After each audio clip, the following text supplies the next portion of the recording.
يعني حكايات مسموعة، يا قصص هيك حقيقية، هي حكايات عربية، هي قصص واقعية، قصص واقعية، هي قصص شيرين المصرة إحكاوة، شيرين المصرة قصص واقعية، حكايات عربية، قصص حقيقية، حكايات عربية، قص عربية، روايات، رواية، رواية، حكايات مسموعة، قصص حقيقية، حكايات عربية، قصص واقعية، حكايات عربية، قصص حقيقية، قصص عربية، روايات، رواية، 10 رواية هقصه كامل هقص تقصص واقعية وحقيقية قصص نداندا عبد الله هقصص لبن أقصص حقيقة قصة وعبرة قصص مسموعة قصص وحكاية حكايات عربية حكايات واقعية حكايات وقصص الطاس تراب طلال لبنة للقصص سوالف. طريقة تعرفت على شاب من على الإنترنت وإلى حصل قصص شيرين المصرة. قصص واقعية، رواية قصص، رعب قصص، وحكاية قصص ياسو قصص يوسف قصص، يوم القيامة قصص، يوتيوب رقصص، يوسف شطا قصص، يونس قصص، يوتيوب قصص، يونا يوسف أحمد قصص ياسر البحري، قصص يوتيوبر قصص يوسف شتا، قصص يحيى الفخراني، قصص ياسو، قصص وحكايات سوما قصص، واقعية قصص، وروايات قصص، وحكايات أروى قصص، وحكايات نرمين قصص، وحكايات ميرو قصص، وحكايات كاملها قصص، وتباد قصص، وحكايات تقصص واقعية حقيقية فقصص القصص.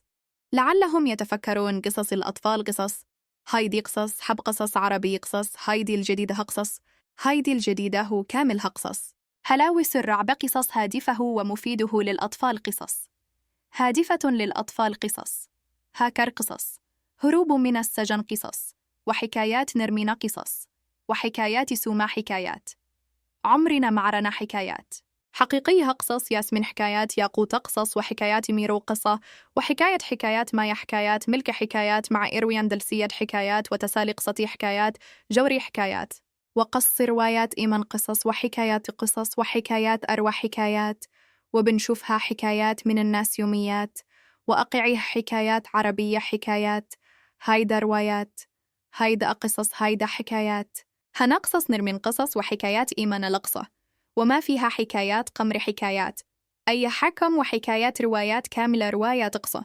مؤثرة قصة، ملهمة قصه، ملهمة قصة، مثيرة قصة، عاطفية قصه مؤثرة، قصه قوة، قصه صمود، قصه صداقة، قصه تحديات، قصه اجتهاد، قصه التغلب، تقصه روح الإصرار قصة، شجاعة، قصه النجاح، قصه الإرادة، قصه الثبات، قصه استمرارية، قصه إصلاح، قصه التحول، قصه إلهام، قصه تفاؤل، قصه القدوة، قصه الأمل، قصه حكايات، حياة قصص مفعمة بالحب، قصص مليئة بالحماس، قصص مثيرة للتأمل، قصص مليئة بالدراما، قصص مثيرة للضحك، قصص معبرة، قصص مثيرة للدهشة، قصص رائعة، قصص مثيرة للتحدي، قصص محزنة، قصص مبهجة قصص، محفز قصص، مشجعة قصص،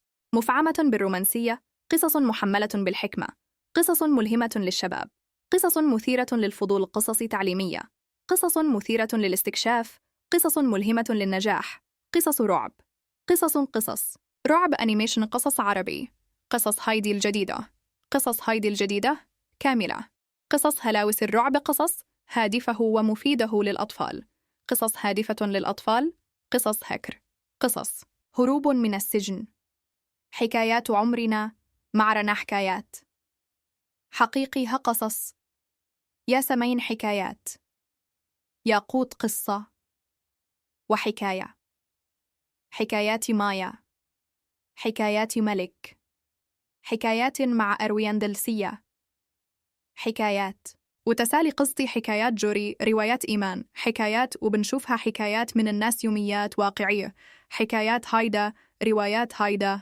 قصص هايدا، حكايات هنا، قصص نرمين قصص وحكايات إيمان لقصو، وما فيها حكايات قمر، حكايات إيه؟ حكم وحكايات، روايات، كاملة روايات، قصص واقعية حقيقية مؤثرة جدا للكبار. قصص واقعية من الحياة، قصص واقعية مؤثرة، قصص واقعية حقيقية. قديمة، قصص واقعية من الحياة، مؤثرة، قصص واقعية مكتوبة قصيرة، قصص واقعية حب، قصص واقعية مؤثرة جدا للفتيات. قصص واقعية اجتماعية، قصص واقعية أكشن، قصص واقعية الحب، قصص واقعية اعترافات بدور قصص واقعية. الصفحة الرئيسية قصص واقعية. استماع، قصص واقعية. الجن، قصص واقعية اعترافات. أم خالد، قصص واقعية.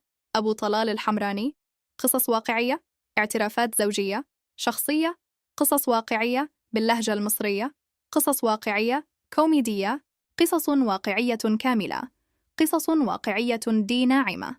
الهاشمي، قصص واقعية وحكاية قصص واقعية. ني، قصص واقعية. اف بي، قصص واقعية. فيسبوك، قصص واقعي، قصص واقعية هادفة. قصص واقعية حقيقية عن الحب، قصص واقعية صادمة، قصص واقعية جديدة مؤثرة، قصص واقعية جميله جدا، قصص واقعية للمتزوج، قصص واقعية MP3، قصص واقعية من محاضرات. قصص واقعية MP3، قصص واقعية مؤثرة. MP3 قصص بوليسية مغربية واقعية. MP3 قصص واقعية متنوعة، قصص واقعية مؤثرة. جدة، قصص واقعية. قصص واقعية رعب قصيرة، قصص واقعية رومانسية، قصص واقعية عن زواج القاصرات، قصص واقعية عن خيانة الزوجة، قصص واقعية عن تاخر الزواج، قصص واقعية يوتيوب، قصص واقعية حقيقية يوتيوب، قصص واقعية حقيقية مؤثرة جدا للكبار. فقط قصص واقعية حقيقية مؤثرة جدا للكبار. يوتيوب، قصص واقعية حقيقية مؤثرة جدا للكبار. رعب، قصص واقعية حقيقية للكبار، قصص واقعية من الحياة مؤثرة. زوجة تقول: قصص واقعية من الحياة طويلة، قصص واقعية من الحياة اليومية. قصص واقعية من الحياة قصيرة. قصص واقعية من الحياة مؤثرة طويلة. قصص واقعية من الحياة رعب، قصص واقعية عن الحياة الزوجية. قصة سيدنا محمد، قصه حور الشيطان، قصه هربانه منها، قصه مع فنجان قهوة، قصه فرعون، قصه زهرة ومروان، قصة سيدنا إبراهيم، قصة حب على شاطئ الهوى إجمل. حكاية قصة حقيقية، قصة قصيرة، قصة جبروت التي قصة سيدنا سليمان، قصة سيدنا يونس، قصة الأمس، قصة جبروت أنثى، كاملة حكايات، حكايات عالمية، حكايات ملاك، حكايات سوما، حكايات وبنعيشها، حكايات أروي، حكايات البرنسيسها، حكايات باسمه للقصص الكاملة، حكايات توتا، حكايات بنات، حكايات توتو، حكايات هايدي، صص أطفال، صص حقيقية، قصص الأنبياء، قصص عربي، قصص رونق، قصص رعب، أنيميشن، قصص الأنبياء للأطفال، قصص كامل هقصه، واقعي قصص واقعيه كاملة، قصه واقعيه كاملة، قصص واقعيه مؤثرة جدا، قصه واقعيه. الجزء الثاني قصص واقعيه، قصص واقعيه للقصص الكاملة، تقصص واقعيه، قصص واقعيه، قصص واقعيه من الحياة، قصه واقعيه من شاب عراقي في صين، قصص واقعية رعب. عندما قلت لها ذلك بدت مطمئنة وقالت: حسناً، ارتاحي إذا لم يمضي وقت طويل على دخول غرفه حتى جاءت حماتي تحمل الدواء وقالت: خذي يا ابنتي هذا الدواء وتناولي معها الحليب ثم نامي بسلام. فقلت لها: أمي، ما حاجه هذا الدواء الآن؟ أمجد مسافر سيستغرق 30 يوماً على الأقل، فلماذا أتناوله؟ فقالت حماتي: لا يا ابنتي، لا يجوزان تنقطعي عن هذا الدواء، حتى لو لم يكن أمجد هنا يجب أن تأخذيه في كل حال. والأفس يضيع مفعول الكورس كله. لقد مر 6 أشهر وأنا متأكده أن الله سيكرمنا في أي وقت. عندما رأيت الأمل يلمع في عينيها سلمت بالأمر، فأخذت الدواء ووضعته في فمي وشربت كوب الحليب حتى آخره، ثم أخذت حماتي الكوب وغادرت. وبعد قليل أحسست في جاهة بالغثيان وثقلت حالتي، فأسرعت إلى الحمام وتقيدت وخرج الدواء كله. غسلت وجهي بإرهاق وعتال الغرفة، واستلقيت وكنت في غاية التعب، وفكرت لحظة: لعل الله قد من علينا، ربما يكون هذا الغثيان بشاره خير. وجعلت هذه الأفكار السعيدة تدور في ذهني وأنا مستلقيه، لكنني لم أكن أعلم أن هذه الليلة ستحمل عاصفة ستغير مجرى حياتي. لم يطل الوقت على تناول الدواء وأنا مستلقيه مغمضه العينين من غير نوم، وفجاه سمعت باب الغرفة يفتح، وشعرت بحركه خفيفة تدل على دخول أحدهم، فتظاهرت بالنوم لأرى من القادم ماذا يريد. وبعد لحظات أحسست بوجود شخص على سريري، وفي اللحظة التالية شعرت بيد رجل توضع على جسدي، فقلت في نفسي: أهو أمجد؟ عاد ربما ألغيت رحلته. فرحت وفتحت عيني، فإذا بي أرى أمامي لا أمجد بل شقيقه الصغير أرسلان، فصرخت من هول الصدمة. وعندما راني مستيقظه ارتبك وقال: ما زلت مستيقظه، وتراجع إلى الوراء وأنا أصرخ بقوة. لم أصدق أن أرسلان قد يفعل ذلك، إنه طفل صغير في السادسة أو السابعة، ما زال عقله في طور النمو، ولم أتصور أن يقدم على هذا. كنت مذهولة أقصى حد به. وعندها دخلت حماتي إلى الغرفة على صوت صراخي وراتني يقظة، فدهشت وقالت بلهجه صارمه: لم تتناولي الدواء يا ابنتي؟ فقلت: أماه، لقد تناولته أمامك، لكن بعد إن خرجت تقيت وخرج الدواء. ثم أخبرتها بما فعله أرسلان، فقالت: يا ابنتي، أرسلان جاء فقط ليراك، لا تسيئي الظن أنه طفل لا يدرك ما يفعل، لا تقلقي وعودي للنوم. وكدت عليثم. أخذت أرسلان وغادرت، لكن قلبي لم يعرف السكون لحظة، فقد كانت نظرات أرسلان تدل على وعي كامل، لم يبد عليه أي جنون أو تخلف، كان يبدو سليم العقل تماماً، ولا أدري هل كان ذلك وهماً أم حقيقة. كما أن تصرف حماتي عند دخولها الغرفة وسؤالها عن الدواء مباشرة، بينما كان إرسلان واقفاً دون أن تسال عن سبب وجودها بدلي. غريباً، بقيت في حيرة ولم أستطع النوم تلك الليلة. قلب نفسي على السرير في قلق شديد، وعندما أتى الصباح كنت مرهقة تماماً وخرجت من الغرفة.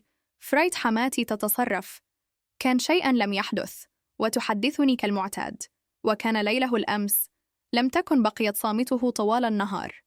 اتصل أمجد وسألني عن حالي، قال إن صوتي يبدو حزيناً، فقلت: لا أدري، أشعر بقلق شديد لما أخبره بما جرى في الليل حتى لا أقلق أو أعطل عمله، لكن ذلك كان خطئي، لأن في تلك الليلة وقع أمر آخر.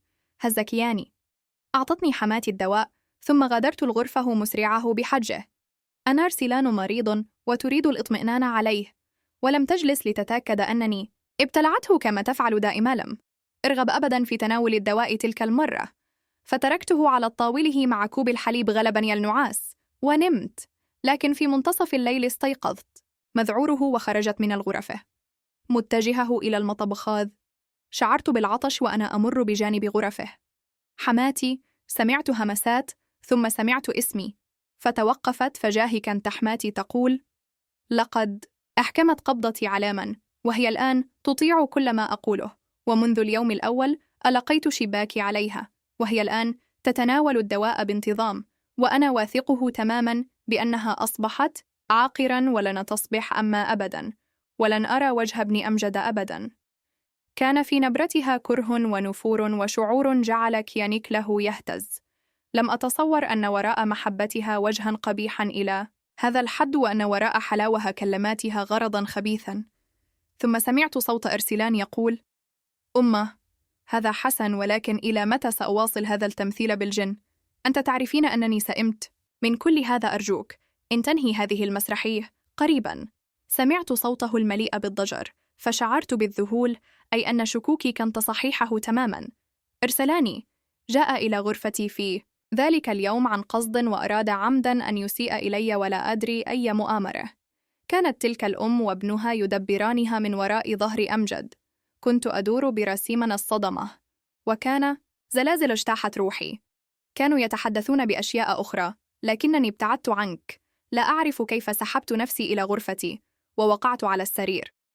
أفكر في كل ما سمعت، ولو أنني تناولت الدواء اليوم أيضاً. لما عرفت شيئاً عن تلك المؤامرة، ولم أصدق أن حماتي كانت تعطيني دواء لتجعلني عاقراً. لقد زلزل هذا الاكتشاف روحي، لم أكن أتصور. إن أمراه يمكنان، تظل ما أمراه أخرى. هكذا قضيت الليل كله، أفكر وراسي يدور. ومع الصباح كنت قد اتخذت قراري، سأذهب إلى بيت أمي، وعندما يعود أمجد سأخبره بكل شيء. ثم أقرر أن كنت سأرجع إلى ذلك البيت، لأنني لا أستطيع البقاء هناك. كنت أخاف على حياتي وعلى شرفي، فلو تمادى أرسلان في تمثيل الجنون فسافقد كل شيء، وسيقول الناس إنه مجنون ولا ذنب له. لذلك مع طلوع النهار وضعت 4 قطع من الملابس في حقيبتي، وقلت لحماتي إن أمي مريضة وأريد الذهاب إليها. فقالت: نعم يا ظن ابنتي، اذهبي، بل سأوصلك بنفسي ونعود مساء. فخفضت بصري وقلت: لا يا أمي، أريد البقاء 2 أو 4. أمي مريضة وأنا قلقه عليها، فاسمحي لي بالبقاء. بدت حماتي وكانها تفكر قليلا، ثم قالت: كنت سأسمح لك بالبقاء، لكنك تعلمينان عليك تناول الدواء، ولا أستطيع أن أدعك تبقين هناك. فلو انقطع الدواء ستكون مشكلة، ثم أن أمجد غير موجود، فلماذا تبقين؟ فأجبتها بسرعة: أمي، أعطيني الدواء سأتناوله هناك، وأمجد ليس هنا، ولهذا أذهب ولو كان موجوداً. لما استطعت المغادرة. 8 أخذت أذنه هاتفياً. حاولت بكل الطرق إقناعها حتى استسلمت، وبنبره مستسلمة أخرجت الدواء من درجها وأعطتني إياه قائلة: لا تنسي تناوله يا ابنتي، فإن نسيته ستخسرين كل ما مضى، وسنضطر للبدء من جديد، فاحرصي عليه، وإن أمكن عودي مساء، فلن يطمئن قلبي من دونك، أو مات براسي. وخرجت وأوقفت عربة، وعدت إلى بيت أمي. عندما راتني أمي أصلفجاه هكذا ارتبكت، فاحتضنتها وانفجرت بالبكاء، فقلقت وسالتني: ما الأمر يا هما؟ هل تشاجرت مع أمجد؟ هل هناك ما يزعجك أو مشكلة أخرى؟ أخبريني ماذا حدث. فقلت وأنا أتنهدبين: شهقات أمي، أرجوك لا تساليني الآن، لا أستطيع أن أتكلم. فظلت أمي. تربت على راسي بصمت، وبعد قليل شعرت بالسكينه في حضنها وغلبني النوم. لا أدري كم نمت، وعندما استيقظت كان راسي لا يزال في حضنها، فاستحييت وقلت: أمي، هل أقلقتك؟ فأجابت: لا يا ابنتي، لست قلقة، لكنني أشعر بالخشية. كيف جئت بهذه الحالة؟ هل أمجد بخير؟ هل أساء ليك أو حدث شجار بينكما؟ فسالتني، فقصصت عليها كل شيء منذ ليله زفاف حتى هذا اليوم. فدهشت وقالت: كيف يمكن أن يحدث هذا؟ لماذا تريد حماتك القضاء على نسل ابنها؟ وما هدفها من جعل ابنها الآخر يمثل الجنون؟ كانت أسئلتها هي ذات ما كان يدور في رأسي. فقلت لها: يا أمي، كل هذه الإجابات عند أمجد، وحتى يعود سابقا هنا، وعندما ياتي سأتحدث معه، ثم أقرر العودة إلى ذلك البيت. بهذا أصبحت حياتي وشرفي في خطر، ولا أستطيع العودة إلى هناك. قلت ذلك لأمي بنبره حاسمه، فقالت: نعم يا ابنتي، انتظري. أعوده أمجد، تحدثي معه قبل أن تذهبي، فأنا أيضا لا أرى هذا الأمر طبيعيا. أبدت أمي قلقها فسكت. ولم أجد في بيت أمي أي مشكلة، لكن فكره واحده كانت تطاردني مرارا: ماذا لو نجح أرسلان فيغرضه تلك الليلة؟ ماذا كان سيحل بي؟ لم أكن سابقة شيئا، بقي 2 يوم فقط على عوده. أمجد كنت أترقب قدومه بقلق، وخلال هذه المده لم أتحدث معه، فقد كان مشغولا جدا في عمل الشركة، ويحاول أنها سريعا ليعود. وحين عاد ذلك اليوم وعلم أنني ذهبت إلى بيت أهلي، جاء على الفور ليأخذني، ولكنه حين رأى حالتي سال بقلق: زوجتي، ما بك؟ لقد أصبحت ضعيفة جدا، والهالات تحت عينيك ووجهك شاحب. هل كل شيء على ما يرام؟ وعندما رأيتها مامي وسمعت نبرته المتعاطفة انفجرت بالبكاء، وانهرت على صدره قائله: أمجد، إنت لا تعلم أيه أمره. دنيئه كانت تحاك ضدي، ثم رويت له كل ما حدث، فظهرت التجاعيد على جبينه وسكت. نظرت إليه بخوف وقلت: أمجد، كل ما أقوله حقيقي، صدقني، أمك أعطتني تلك الحبوب لتجعلني عاقراً كي لا أنجب لك طفلا. لماذا تريد أن تنهي نسلك؟ لماذا تعاديني ولماذا تعاديك أنت؟ ثم أخبرته عن أرسلان الذي يتظاهر بالجنون، وكيف سمعت حديثه تلك الليلة، وأنه عاقل تماماً. فقال وهو يصفر بعمقهما: اعلم أنك على حق، وأريد أن أخبرك أنني كنت أعرف كل شيء منذ البداية، لكنني لم أكن أعلم أن الدواء الذي تعطيك إياه لتجعلك عاقراً. قال ذلك بلهجه متعبه، فحدقت فيه بدهشه وقلت: هل كنت تعرف حقاً أن أرسلان سليم العقل ولا يعاني من شيء؟ فأجاب: نعم، علم إنه أخي، فكيف لا أعرف؟ كنت فقط أتظاهر بعدم المعرفة، لأنني أردت أن تمر الأمور بهدوء فسالته. إذا كان الأمر كذلك، فلماذا تفعل أمك كل هذا؟ فقال: الحقيقة إنها زوجها بي وليست أمي الحقيقي، ولهذا تفعل ذلك. شعرت وكان الأرض سحبت من تحت قدميه زوجها بيه. لم أكن أعلم هذا، وإن كانت كذلك فما غايتها من كل ذلك؟ فأجاب الأمر: إن أبي كان من كبار الملاك، يملك أراضي واسعة في القريه وقصرا هناك. أما هذا البيت الصغير في المدينة فقد اقتنيناه عرضا، ولم نأتي إليه إلا قليلا. وذات مره حين كنا في طريقنا من القريه إلى المدينة، وقع حادث. توفيت أمي الحقيقي على الفور، لأنها كانت حاملا، ونزفت كثيرا، بينما بقي أبي في المستشفى يومين ثم خرج. ونجوت أنا من دوناي أصابه، وبعد شهر واحد فقط من وفاة أمي تزوج أبي فتاة ضعيفه لا سند لها، فقد كان بحاجة إلى زوجه تدير البيت وتعتني به. كنت سعيدا حينها ظنا مني أنني حصلت على أملكنني. لم أكن أعلم ما في قلبها من سم تجاهي، وعندما أنجبت ابنها بدأت تزرع فيه هذا السم شيئا فشيئا، فنشا بداخله هو الآخر حقد نحوي، وبدات هي وابنها يتامران ضدي زيحان عن الطريق، ويستوليا على الميراث، لأن أبي قبل وفاته سجل كل أملاكه باسم فلا أحد يستطيع بيعها أو نقلها من دون إرادتي. ربما شعر أبي بسوء نيتهم فاتخذ ذلك القرار، لكنه لم يعلم أن قراره سيصب السم في حياتي وحياتك. والآن علي أن أجد حلاً لتقلقي. لن أعيدك إلى هناك حتى أجد مخرجاً، أنت هنا بأمان. قال أمجد ذلك بحزم ونهض واقفاً، فقلت بخوف وأنا أمسك يده: هل ستأخذني معك؟ حقاً لن تتركني، ليس كذلك؟ فوضع يده على رأسي وقال: أقسم لك أنني لن أتركك، سابقيك معي، انتظريني، سأعود قريباً. ثم رحل. أمجد: وبقيت انتظره، لا تفارق شفتي. الدعوات له بالسلامة، لأني كنت أعلم أن حماتي أمره مكره جدا، ولن تتركه وشانه، ولن يعفو أرسلان عن إيذائه. مضى قرابه الشهر وأنا في هذا القلق. لم أتواصل مع أمجد خلاله، ولم يعد إلى البيت مرة أخرى.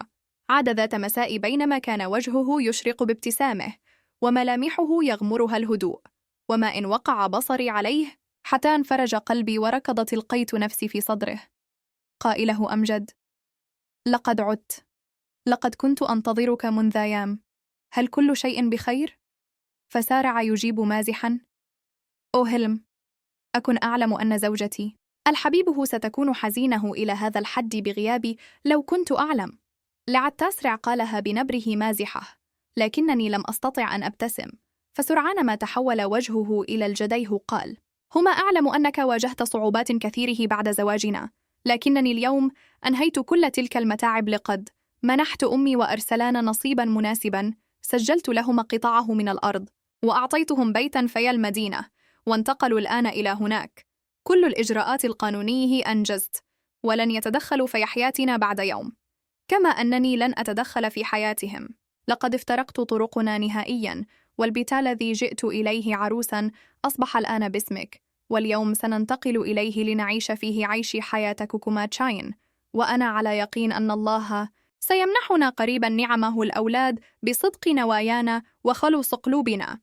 أحمر وجهي خجلا من كلماته، ولم أكن أتخيل أن أمجد سيعيد إلى حياه هذا الربيع ويمحو كل غيوم الحزن والهم. مرت الآن 5 سنوات على تلك اللحظة، ورزقنا الله بولدين جميلين. وبرغم كل مؤامرات حماتي منحني الله هذين الابنين، وعشت مع أمجد في غاية السعادة. وفي أحد الأيام وعند طرق على الباب خرج أمجد ليفتح، فإذا بحماتي وقفها بملابس الرثة يعلوها الغبار وشعر تملاه الأوساخ وحالها يرثى له كحال الفقراء. لحقت فأمجد وقفت خلفه وقد تجمدت من المفاجأة.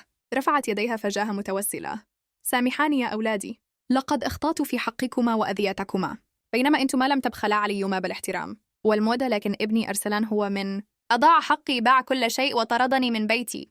ها أنا اليوم مشردة أتنقل من باب إلى باب، فأنا سامحتاني ربما يخفف الله عني عقابي ولو سابقة.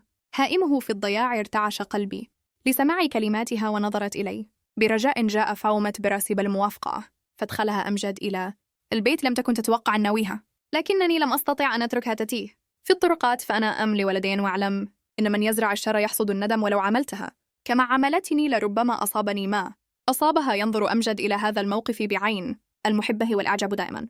ما يقول لي أنت هدية من الله لي، فتعمل حياتي راضية لدي، أولاد وبيت وزوج محبة، وأشعر أن الله قد منحني كل ما أتمناه، فمهما شكرته فلن أوفي. وحق ما رأيكم في هذا القصة اليوم. لا تنسوا أن تتركوا آراءكم في صندوق التعليقات. نلتقي في الفيديو القادم. إلى أن نلتقي، استودعكم الله. شكرا.